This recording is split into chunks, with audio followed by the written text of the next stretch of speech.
நேயர்களுக்கு வணக்கம். இன்னைக்கு நம்மளோட இந்த விரிவான அலசலுக்கு உங்கள அன்போட வரவேற்கிறோம். இன்னைக்கு நாம ஜென் பௌத்தத்தோட ரொம்பவே ஒரு கவித்துவமான, ஆனா அதே சமயம் பயங்கர ஆழமான ஒரு கருத்தை அலச போறோம். குறிப்பா டோஜன், ஷுவான்ஷா மாதிரியான ஜென் குருக்கள் சொன்ன முழு பிரபஞ்சமே புத்த மனதோட ஒரு பளிச்சின்ற ரத்தினம் அப்படிங்கிற அந்த வாக்கியத்தோட அர்த்தம் என்னன்னு பார்க்க போறோம். இதுக்காக நீங்க ஷேர் பண்ண அந்த பளிச்சின்ற ரத்தினம், பிரபஞ்சம் ஒரு புத்த மனம் நூல்ல இருந்து சில முக்கியமான பகுதிகளை ஆதாரமா எடுத்திருக்கோம். இந்த ஆதாரங்கள் வழியா பிரபஞ்சம் பத்தின இந்த ரத்தின கருத்து உண்மையில என்ன சொல்ல வருது, மெய்ஞானம் அதாவது ஞானம் அடையறதுங்கிறது நம்ம பார்வையை எப்படி மாத்துது, அப்புறம் இந்த புரிதல் நம்ம அன்றாட வாழ்க்கைக்கு எப்படி யூஸ்ஃபுல்லா இருக்கும், இதையெல்லாம் கொஞ்சம் ஆழமா பார்க்கறது தான் நம்ம நோக்கம். சரி, உள்ள போலாமா? சரி. ஷுவான்ஷான்னு ஒரு ஜென் துறவி. அவரு ஞானம் கிடைச்சதும் தம் கூட இருந்த மத்த துறவிகள் கிட்ட சொன்ன முதல் விஷயமே முழு பிரபஞ்சமும் புத்த மனதின் பளிச்சென்ற ரத்தினம் அப்படின்னு தான். இது இது கேட்கவே ரொம்ப வியப்பா இருக்கே. என்ன ஒரு ஆழமான பார்வை! ஆமா, இது வெறும் வார்த்தை அல்ல. இது ஒரு அனுபவத்தோட நேரடி வெளிப்பாடு. இதன் அர்த்தம் என்னன்னா, ஒருத்தர் அந்த ஞான நிலையை அடையும் போது பிரபஞ்சத்துல ஞானம் அடையாததுன்னு எதுவுமே இல்லைன்னு அவர் உணர்றார். மரங்கள், நிலா, வானம், பூமி, பக்கத்துல இருக்கிறவங்க எல்லாமே அந்த ஞானத்தோட ஒளியில, அந்த ரத்தனத்தோட பிரகாசத்துல தான் தெரியுது. நான் ஞானம் அடைஞ்சிட்டேன் அப்படிங்கிற அந்த எண்ணம் போயிடுது. அதுக்கு பதிலா எனக்காக இந்த முழு பிரபஞ்சமே ஞானம் அடைஞ்சிடுச்சு அப்படிங்கிற மாதிரி ஒரு பெரிய பார்வை வருது. அங்க நான் மத்தவங்கன்னு அந்த பிரிவினையே இல்லாம போயிடுது. எல்லாம் ஒளியா, உணர்வு நிலையா, அழகா, உண்மையா தெரியுது. புத்தத்தன்மை மட்டும்தான் இருக்குது, வேற எதுவுமே இல்லைன்ற மாதிரி ஆயிடுது. ஓ, அப்படியா? அப்போ டோஜன் இதை இன்னும் விளக்கமா சொல்றேன்னு சொன்னீங்களே, அவர் எப்படி இந்த பளிச்சென்ற ரத்னத்தை பத்தி பேசுறாரு? ஆமா, டவுஜன் இதை இன்னும் ஆழமா கொண்டு போறார். அவர் என்ன சொல்றாருன்னா, இந்த பழிச் என்ற ரத்னம்ங்கிறதுக்கு உண்மையில பேரே கிடையாது. நம்ம புரிஞ்சுக்கிறதுக்காக சும்மா தற்காலிகமா ஒரு பேர் கொடுத்துருக்கோம், அவ்வளோதான். இந்த ரத்னம் எப்பவுமே மாறாதது, அழிவே இல்லாதது. நம்ம உடல், நம்ம மனம், நம்ம பார்க்குற புல், மரம், மலை, ஆறு, இது எல்லாமே அந்த ஒரே ரத்னத்தோட வேற வேற தோற்றங்கள் தான். இங்க ரெண்டுன்னு ஒரு விஷயமே இல்ல, எல்லாமே அந்த ஒன்று தான். நம்ம பிரபஞ்ச ஆன்மான்னு சொல்றோமே, அதோட வெளிப்பாடு இது. அந்த ஆன்மாவை தான் நம்ம புத்தர்னு ஒரு பேர்ல சொல்றோம். புரியுது. அதாவது பிரபஞ்சம் முழுக்க இருக்கிறது இந்த ஒரே ஒரு ரத்தினம் தான். 2வது 3வதுன்னு ஒன்னும் இல்லங்கிறீங்க. டாஜன் இன்னும் ஒரு படி மேல போய் இந்த முழு ரத்தினம் தான் புத்தரோட கண், அதுதான் உண்மை, அதுவே ஞானத்தோட ஒளின்னு சொல்றாரு. இது எப்படி வேலை செய்யுது? இதோட செயல்பாடு எப்படி இருக்கும்? அதோட செயல்பாடு ரொம்ப தெளிவா இருக்கு. ஆனா நம்ம தான் அதை கவனிக்கிறது இல்லைன்னு டோஜன் சொல்றார். புத்தர்கள் அவங்க உடல் மூலமாவே தர்மத்தை, அதாவது பிரபஞ்சத்தோட அடிப்படை உண்மையும் வாழ்வின் நெறியும் விளக்குறாங்க. அவலோகிதேஸ்வரர் மாதிரி இருக்கிற போதிசத்துவர்களோட பார்வையோ, இல்ல அவங்க குரலை கேட்டாலே உயிர்கள் துன்பத்திலிருந்து விடுபடுதுன்னு சொல்றதெல்லாம், அதெல்லாம் அந்த ஒரே ரத்தனத்தோட இயல்பான செயல்பாடு தான். ஒருத்தர் ஞானம் அடைஞ்சதும் அவரோட பார்வை அவ்வளோ கிளியராயிடுது. அந்த தெளிவுல எல்லாமே அதோட உண்மையான இயல்ப, அதோட மூலத்தை காட்டுது. அந்த மூலம் ஒண்ணுதான், அதுதான் அந்த ரத்தனம். குடிச்சிட்டு மயக்கமா கிடக்கிற ஒருத்தரோட ஆடைக்குள்ள அவரோட நண்பன் ஒரு விலை மதிக்க முடியாத ரத்தனத்தை யாருக்கும் தெரியாம தச்சு விட்டுடுறான். அவன் முழிச்சதும் தன்னை ஏழன்னு நினைச்சு கஷ்டப்படுறான். இந்த ரத்தனத்தை நாம நம்ம நெருங்கிய நண்பனுக்கு கொடுக்க தவறக்கூடாதுன்னு டோஜன் சொல்றாரே, இது எதை மீன் பண்ணுது? ஆமா, இது ஒரு அருமையான உவமை. இதுக்குள்ள இருக்கிற அர்த்தம் ரொம்ப ஆழமானது. இந்த ஞான அனுபவம், இந்த புத்த தன்மை, அதாவது அந்த ரத்தனம், அது நம்ம ஒவ்வொருத்தருக்குள்ளேயும் இயற்கையாவே இருக்கு. நாம அறியாமையில, இந்த உலக மாயையில ஒரு மாதிரி குடிபோதையில ஆழ்ந்து கிடந்தா கூட அது அங்கதான் இருக்கு. அதை யாருக்கும் நம்ம புதுசா கொடுக்க முடியாது. குருவோ நண்பனோ என்ன செய்ய முடியும்னா, உன்கிட்ட இப்படி ஒண்ணு இருக்கு பாருன்னு ஞாபகப்படுத்தலாம், அவ்வளோதான். அதை தூண்டி விடலாமே தவிர புதுசா உருவாக்கவோ கொடுக்கவோ முடியாது. அது ஏற்கனவே அங்க நமக்குள்ள இருக்கு. ஓ, அப்படியா? ஆமா, அது உருண்டாலும் சரி, கீழே கிடந்தாலும் சரி, அது ரத்தினம் தான். அத உணர்றதும் ஒரு ரத்தினம் தான். நான் ஒரு ரத்தினமா இல்லையான்னு நாம சந்தேகப்படுறதே ஒரு குறுகிய தற்காலிகமான பார்வைன்னு டோஜன் சொல்றார்.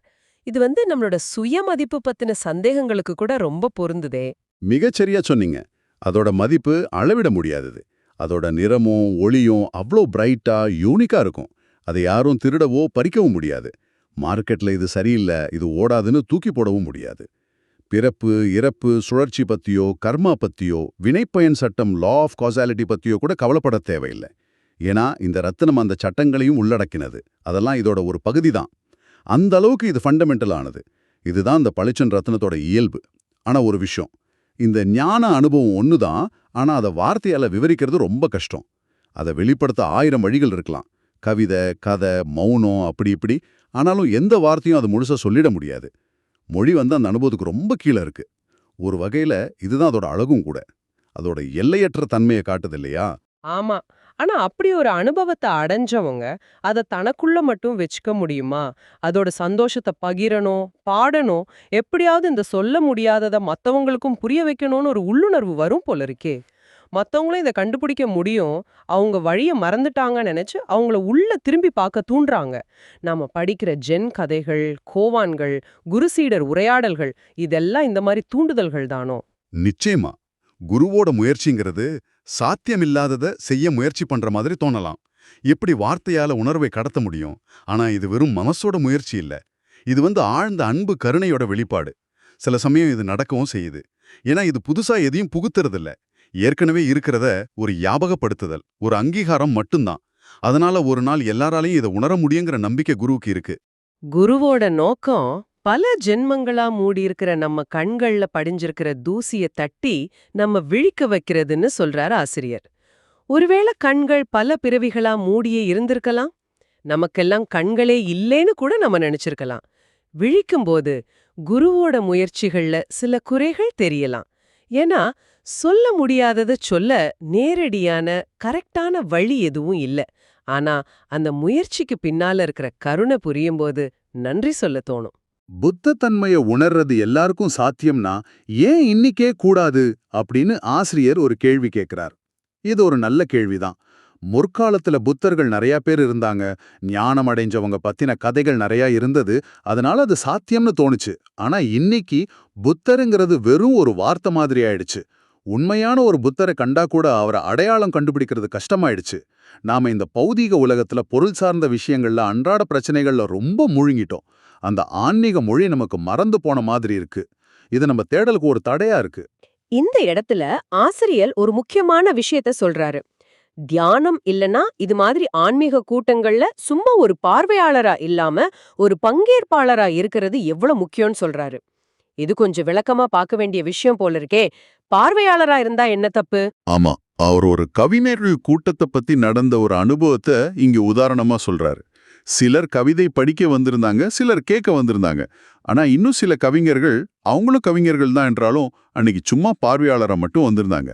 அவங்க அந்த நிகழ்வோட எனர்ஜி ஃபீல்ட குறைச்சதாகவும், அந்த கூட்டத்தோட அந்த ஒருங்கிணைந்த உணர்வை உடைச்சதாகவும் ஆசிரியர் ஃபீல் பண்ணியிருக்காரு. அவங்க ஆர்வத்தோட வந்திருக்கலாம், ஆனா அவங்க தங்கள் அந்த நிகழ்வோட கனெக்ட் பண்ணிக்கல, பார்ட்டிசிபேட் பண்ணல. இது ஒரு சங்கிலி மாதிரி. ஒருத்தர் பங்கேற்காம ஒதுங்கி நின்னா கூட அது அந்த மொத்த சூழலோட ஆற்றலையும் பாதிக்குதுன்னு சொல்றாரு. இது நம்ம அன்றாட வாழ்க்கையில பாக்குற விஷயங்களோட கனெக்ட் ஆகுது. ஒரு மீட்டிங்ல, கிளாஸ் ரூம்ல, ஏன் ஒரு குடும்ப உரையாடல்ல கூட சிலர் ஃபுல்லா இன்வால்வ் ஆவாங்க, சிலர் உடம்பு மட்டும் அங்க இருக்கும், மனசு எங்கேயோ இருக்கும். இது அந்த சூழலை எப்படி பாவிக்குதுன்னு நாம உணர்ந்திருப்போம். அப்போ இந்த ஆன்மீக பாதையில பங்கேற்கிறதுனா என்ன அர்த்தம்?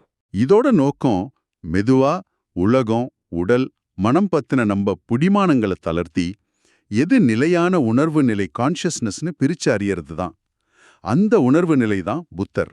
அதுதான் இந்த ரத்தனம். அந்த நிலையை அடையும் போது நீங்க வாழ்க்கையோட உச்சகட்ட சாத்தியத்தில் இருக்கீங்க. அங்க எந்த முயற்சியும் தேவையில்லை. தானாவே ஆனந்தம், ஒரு விதமான ஆடல், பாடல் வெளிப்படும். பறவைகள் இயல்பா பாடுற மாதிரி, பூக்கள் மலர்ற மாதிரி அது நடக்கும். அதனாலதான் தியானத்துக்கு அப்புறம் கொஞ்ச நேரம் அமைதியா உட்கார்ந்து அந்த அனுபவத்தை உள்வாங்கிக்கணும்னு ஆசிரியர் சொல்றாரா? கரெக்டா புரிஞ்சுக்கிட்டீங்க. அந்த அமைதியில, தியானத்துல உணர்ந்த அந்த உயரத்தையும் அதோட ஆழத்தோட வாசனையும் நாம உள்வாங்கிக்க முடியும்.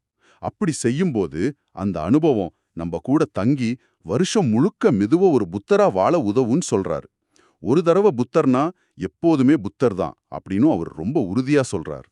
அந்த நிலையிலிருந்து யாரும் கீழே விழுந்ததில்ல, அது நிரந்தரமானது. தூரத்துல இருந்தே தன்னோட சீடர்கள் அவிர்வாப்பா ஆனந்தோன்னு 2 பேரை பார்த்து கிச்சு கிச்சு மூட்டுற மாதிரி ஒரு சைன் பண்றாரு. உடனே அவங்க 2 பேரும் விழுந்து விழுந்து சிரிக்கிறாங்க. அத பார்த்து சுத்தி இருந்த மத்தவங்களும் சிரிக்க ஆரம்பிச்சிடுறாங்க. இது இது எப்படி சாத்தியம்? கிச்சு கிச்சு பண்ணாம எப்படி சிரிக்க வைக்க முடியும்? இதுதான் ஜென் குன்களோட ஸ்பெஷாலிட்டியே. சில சமயம் அவங்க லாஜிக்கே இல்லாம சில விஷயங்களை செய்வாங்க. இதன் அர்த்தம் என்னன்னா, குரு சில சமயம் இப்படிப்பட்ட விளையாட்டுத்தனமான தர்க்கமே இல்லாத முறைகளை பயன்படுத்தி சீடர்கள் கிட்ட ஒரு விழிப்புணர்வை, ஒரு சிரிப்பை, ஒரு லேசான தன்மையை தூண்டுறார். கிச்சு கிச்சு மூட்டினா ஏன் சிரிப்பு வருதுன்னு லாஜிக்கா காரணம் சொல்ல முடியுமா? இல்ல. ஆனா அது வேலை செய்யுது. இங்க குரு தொடாமலேயே தூரத்துல இருந்து அதை செய்யறார். இது ஒரு வகையான டச் பண்ணாத டிரான்ஸ்மிஷன், ஒரு எனர்ஜி டிரான்ஸ்ஃபர். மத்தவங்க ஏன் சிரிக்கிறாங்க? அதுதான் அந்த பகிரப்பட்ட எனர்ஜி ஃபீல்டு. ஒருத்தர் உண்மையா சிரிக்கும்போது அந்த எனர்ஜி மத்தவங்களையும் தொத்திக்குது, அவங்களையும் சிரிக்க வைக்குது. இது ஒரு கூட்டு தியானத்தோட விளைவுன்னு சொல்லலாம். இது சம்பந்தமா சில ஜென் கவிதைகளையும் ஆசிரியர் சொல்றாரு. ஒன்னு சொல்லுது, அவர் முகத்தை ஒரு முறை பார், 1000 வருஷம் அவர் பேரை ஞாபகம் வச்சுக்கோ.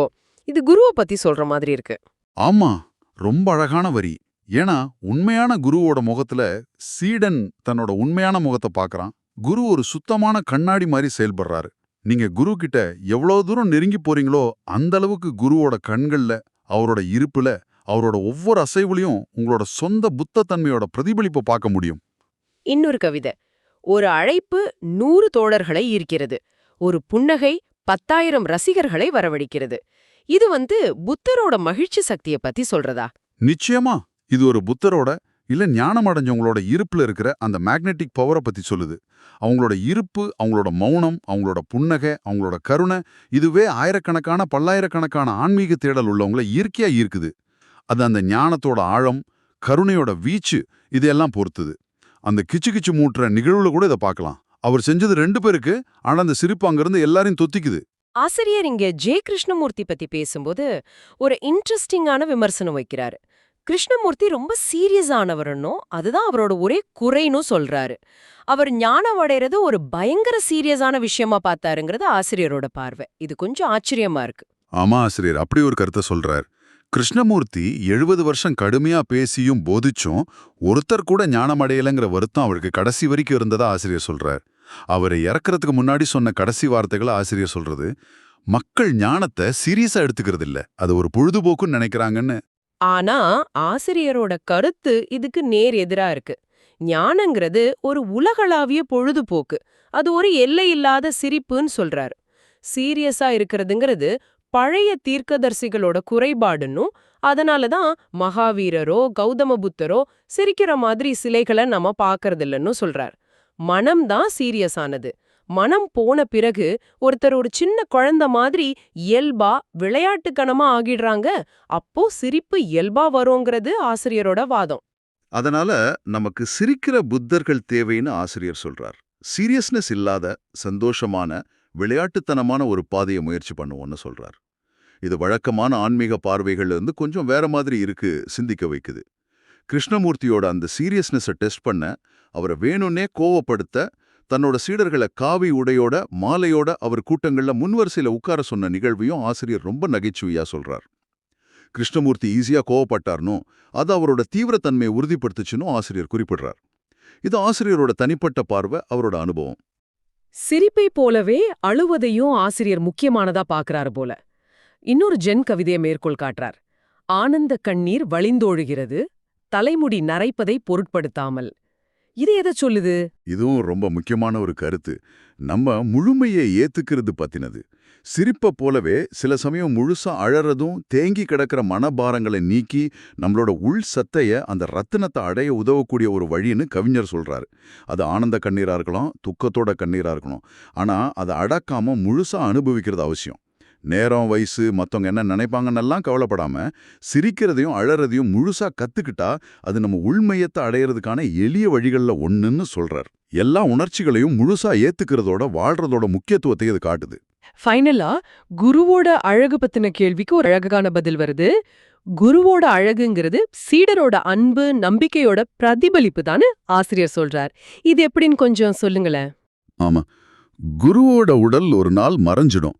ஆனா குருவுக்கு ஒளி உடல்னு ஒன்னு இருக்குன்னு ஆசிரியர் சொல்றார். அதுதான் அவரோட உண்மையான இருப்பு, அவரோட உள் மையம், அவரோட புத்தத்தன்மை. அந்த உள் மையத்தை அறிஞ்சிக்கிறது தான் சீடரோட நோக்கம். ஆச்சரியம் என்னன்னா, சீடரோட உண்மையான மையமும் குருவோட அந்த உள் மையமும் ஒண்ணுதான். அங்கே 2 இல்ல 3 இல்ல, இருக்கிறதா அந்த ஒரே ஒரு ரத்னம் தான். சீடன் குருவுல பார்க்கறது தன்னோட பிம்பத்தை தான். அன்பு அதிகமாக அதிகமாக அந்த பிம்பம் தெளிவா தெரியுது. தியானத்துக்கு முன்னாடி சிரிக்கிறது ஏன் முக்கியம்னு ஆசிரியர் விளக்குறார். ஏன்னா நம்மளோட இந்த லாஜிக்கல் மைண்ட் இருக்குதே, அதால சிரிப்பை முழுசா புரிஞ்சுக்க முடியாது. சிரிப்புங்கிறது லாஜிக்குக்கு அப்பாற்பட்டது. அதனால சிரிக்கிறது மனசோட பிடிய தளர்த்த உதவுது, மனசை கடந்து போக ஒரு வாசல் மாதிரி இருக்கு. ரொம்ப சீரியஸான கவலை மனநிலையோட தியானத்துல உட்கார்றத விட லேசான சிரிப்பு நிறைஞ்ச திறந்த மனநிலையோட தியானத்துக்குள்ள நுழையிறது ஈஸி, ஆழமா போக உதவுன்னு சொல்றார். ஆ, இந்த விரிவான அலசல்ல இருந்து நாம எடுத்துட்டு போகக்கூடிய சில முக்கியமான விஷயங்கள் என்னன்னா, பிரபஞ்சம்ங்கிறது நமக்குள்ளேயும் நம்மை சுத்தியும் ஏற்கனவே இருக்கிற ஒரு பளிச்சென்ற ரத்னம். அதுதான் நம்ம உள்ளார்ந்த புத்தத்தன்மை அப்படிங்கிற ஒரு ஆச்சரியமான கருத்து. ஞானம்ங்கிறது இந்த புதிய பார்வையை அடையறது, இந்த ரத்னத்தை எல்லா இடத்துலயும் எல்லாத்துலயும் பார்க்கறது. அது மட்டும் இல்லாம இந்த தேடல்ல சும்மா பார்வையாளரா இல்லாம முழுமையான பங்கேற்பாளரா இருக்கிறது எவ்வளவு முக்கியம்னு பார்த்தோம்.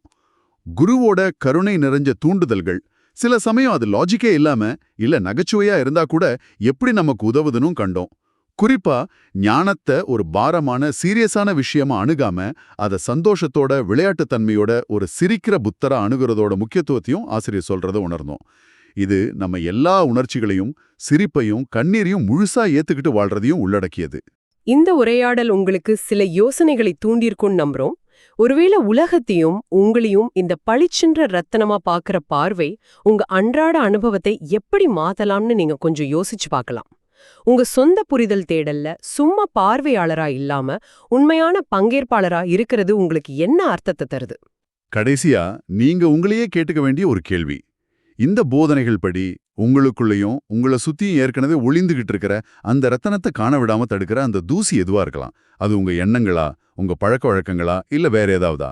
இத பத்தி நீங்க கொஞ்சம் சிந்திச்சு பாருங்க. இந்த ஆழ்ந்த சிந்தனைகளோட இன்னைக்கு நம்ம அலசலை நிறைவு செய்றோம். உங்க கூட இந்த கருத்துக்களை பகிர்ந்துக்கிட்டதுல ரொம்ப மகிழ்ச்சி. கேட்டதுக்கு நன்றி.